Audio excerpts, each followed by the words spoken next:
The warning signs were there from the start by Syracuse. I mean, it was quite literally the opening kickoff of the game. Syracuse is getting the ball first, and I don't know what happened with Jaden Hart on that opening kickoff. He sort of misplayed it, and then the ball bounces into the end zone, and since he already touched it, thankfully, Jaden Hart had the presence of mind to run out of the end zone and at least get to around the 10, 12-yard line. At least he had the presence of mind to do that.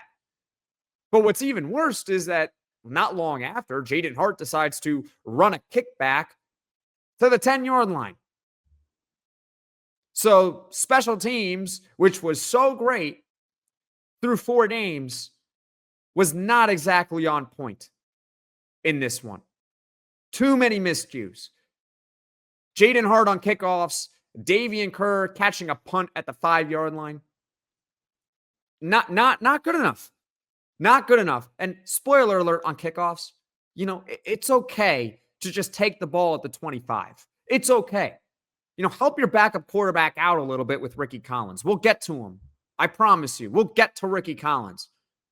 But it does not help a backup quarterback making their first career start when you decide to not catch a ball. So now you're leaving your offense at the 10-yard line and then willingly decide to return another kick to the 10-yard line. It doesn't help your offense. Just take it at the 25-yard line. That's 15 yards of field position. Help your quarterback out a little bit. Let's get to Rickie Collins.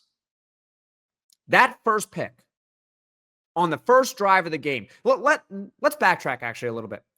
He started this game actually pretty well. That first throw he made, I believe it was to Jonte Cook on the back shoulder, was a great throw. Who else felt a lot of optimism after that first play? I know I did. I was like, oh, okay. Here comes Rickie Collins. This offense isn't going to miss a beat. You could sit here and try to say Jackson, on that first interception, he was pressured. On that interception, was his arm hit? Maybe. I got to see another replay of it. It was ugly. The result was ugly. I don't know what he was doing. I mean, I know what he was doing, but it was such a poorly thrown, inaccurate pass down the left sideline. I believe he's targeting Justice Ross Simmons, who may have been open, or at minimum, if he leads him towards the outside, you're not going to get an interception. Instead, he throws the ball towards the inside. It looks like a duck, and it was an easy interception by the Duke Blue Devils. I mean, what other mistakes? I mean, Rickie Collins in the second quarter just loses the football, just completely loses the football. The ball falls out of his hands, and thankfully, Niquil Beatran was there to recover the fumble. Otherwise, Duke has the ball inside the Syracuse 5-yard line. He was bad. I mean, his stats in this one, what were they? Let me pull them up right now. 24-37, 229, no touchdowns and an interception. He also wasn't running the football much either. He had -8 rushing yards. -8. I know that includes sacks, but did you see any positive real runs by Rickie Collins?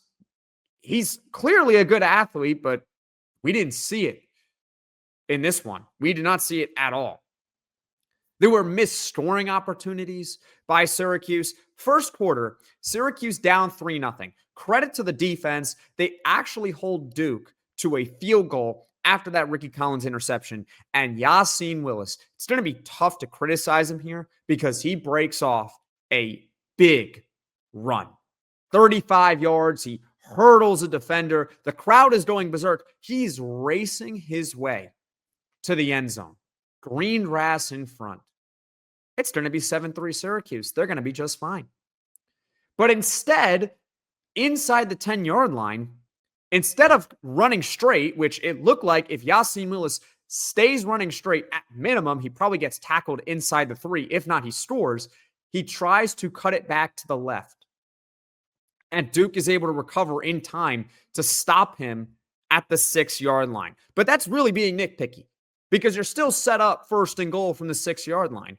And the guy hurdled a defender to get you an extra 30 yards or an extra 20 yards, whatever, on the play. So I'm not really criticizing Yassine Willis all that much. I'm just saying he might have been able to score on that had he kept running straight. Then he runs for 2 yards. You have a 2nd and goal on the 4-yard line.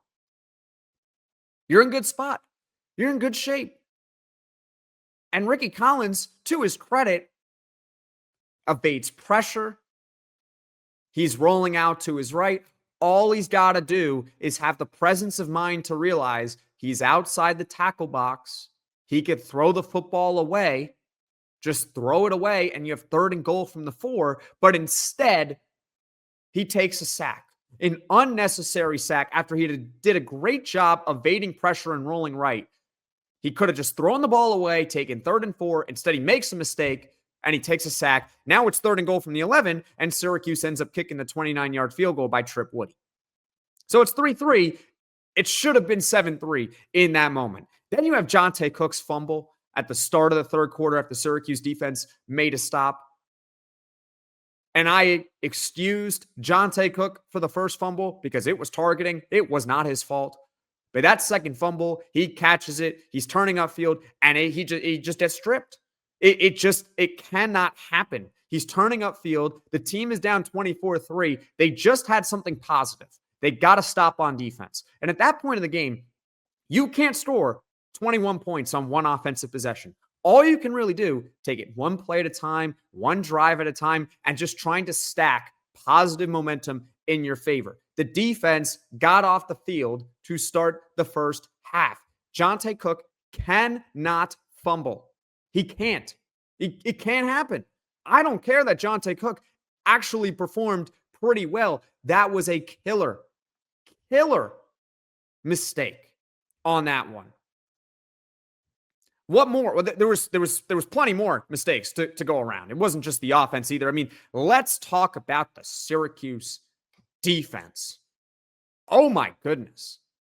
Apparently, according to the broadcast, Nate Shepard, the running back for Duke, who might actually be a good player, but if you were listening to this broadcast and you were watching the game, Nate Shepard might as well be the next Eric Dickerson. He is incredible. Or at least that's how Syracuse's defense made him look.